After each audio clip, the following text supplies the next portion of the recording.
स्तुति दीवा है। मैं कक्षा 11वीं की छात्रा हूँ। मैं डॉक्टर भीमराव अम्बेडकर के बारे में 2 शब्द बोलना चाहती हूँ। डॉक्टर भीमराव अम्बेडकर का जन्म 14 अप्रैल 1891 और 6 दिसंबर 1956 को निधन हो गया। भारतीय संविधान के जनक, महान समाज सुधारक, अर्थशास्त्री और स्वतंत्र भारत के पहले कानून मंत्री थे। उन्होंने अपना पूरा जीवन दलितों, महिलाओं और श्रमिकों के अधिकारों तथा देश से छुआछूत जैसी सामाजिक बुराइयों को मिटाने के लिए समर्पित कर दिया गया। प्रारंभिक जीवन और शिक्षा। डॉक्टर अम्बेडकर का जन्म मध्य प्रदेश के महू, अब डॉक्टर अम्बेडकर नगर के नाम के एक महार दलित परिवार में हुआ था। उनके पिता रामजी मालोजी सकलपाल सेना में सूबेदार थे और माँ भीमाबाई थी। समाज में अछूत माने जाने के कारण उन्हें बचपन से ही भीषण सामाजिक भेदभाव और तिरस्कार का सम्मान करना पड़ा। उन्होंने भारी कठिनाइयों के बावजूद अपनी स्कूली शिक्षा पूरी की। वे उच्च शिक्षा प्राप्त करने वाले दलितों में से एक थे और उन्होंने कोलंबिया विश्वविद्यालय अमेरिका अर्थशास्त्र में MA और PhD, London school of economics UK MS SSC और SSC अर्थशास्त्र में डिग्री प्राप्त की। धन्यवाद। जगन्नाथ जी भगवान विष्णु के अवतार हैं और उनका मंदिर उड़ीसा के पूर्व में स्थित है। जगन्नाथ जी का जन्म एक राजा के घर में हुआ था जिनका नाम राजा इंद्रदेव था। उनके पिता ने भगवान विष्णु को प्रसन्न करने के लिए एक यज्ञ किया था, जिसके बाद भगवान विष्णु ने राजा इंद्रदेव को दर्शन दिए और कहा कि वे घर में अवतरित होंगे। उनके कुछ समय में बाद ही रानी गुंडीसा ने एक पुत्र को जन्म दिया। उसका नाम जगन्नाथ रखा। जगन्नाथ जी भक्तों की रक्षा करते हैं और उसकी इच्छाएं को पूरी करते हैं। जगन्नाथ जी का मंदिर पुरी में स्थित है। यहाँ हर साल लाखों भक्त जाते हैं। धन्यवाद। कक्षा 9वीं की छात्र हूँ। मैं रथ यात्रा के बारे में 2 शब्द बोलना चाहती हूँ।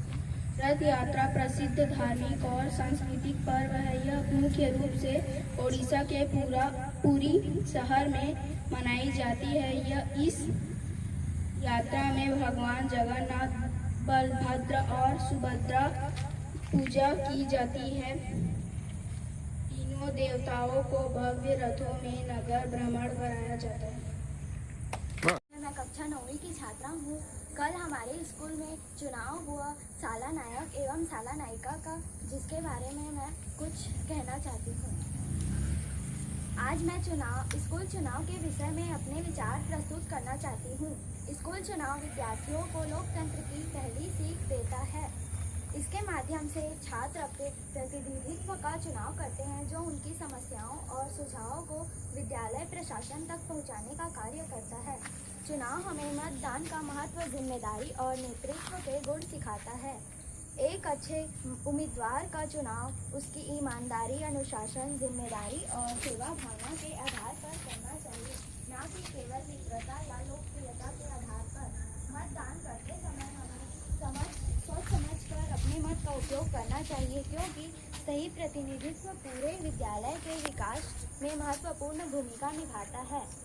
अंत में मैं कहना चाहूँगी कि स्कूल चुनाव केवल एक प्रक्रिया नहीं, बल्कि जिम्मेदार नागरिक बनने के दिशा में हमारा पहला कदम होता है। धन्यवाद। मैं कक्षा 11वीं की छात्र हूँ। भारत की माननीय राष्ट्रपति श्रीमती द्रौपदी मुर्मू जी। आज मैं आप सभी के समक्ष भारत की माननीय राष्ट्रपति श्रीमती द्रौपदी मुर्मू जी के बारे में कुछ प्रेरणादायक बातें प्रस्तुत करने जा रही हूँ। सपने देखने वाले बहुत होते हैं, लेकिन उन्हें पूरी सच करने वाले बहुत कम। श्रीमती द्रौपदी मुर्मू जी इस जीवंत उदाहरण है। इनका जीवन हमें सिखाता है कि कठिन परिश्रम भी दृढ़ संकल्प के सामने छोटी पड़ जाती है। द्रौपदी मुर्मू जी का जन्म 20 जून 1958 को ओडिशा के मयूरभंज जिले के ऊपरभेड़ गांव में हुआ। उन्हें हमें यह प्रेरणा मिलती है कि परिस्थिति कैसी भी हो, हमें कभी हार नहीं मानना चाहिए। जहां हौसले बुलंद होते हैं, वहां मंजिल खुद रास्ता बना लेती है। एक छोटे से गांव की बेटी जब भारत की राष्ट्रपति बन सकती है तो मेहनत और लगन से हर सपना सच हो सकता है। अंत में मैं यही कहना चाहूँगी कि द्रौपदी मुर्मू जी केवल भारत की राष्ट्रपति ही नहीं बल्कि साहस, संघर्ष, सेवा और संकल्प की एक प्रेरणादायक मिसाल है। उनका जीवन हमें बड़े सपने देखने, कठिन परिश्रम करने और कभी हार न मानने की सीख देती है। धन्यवाद।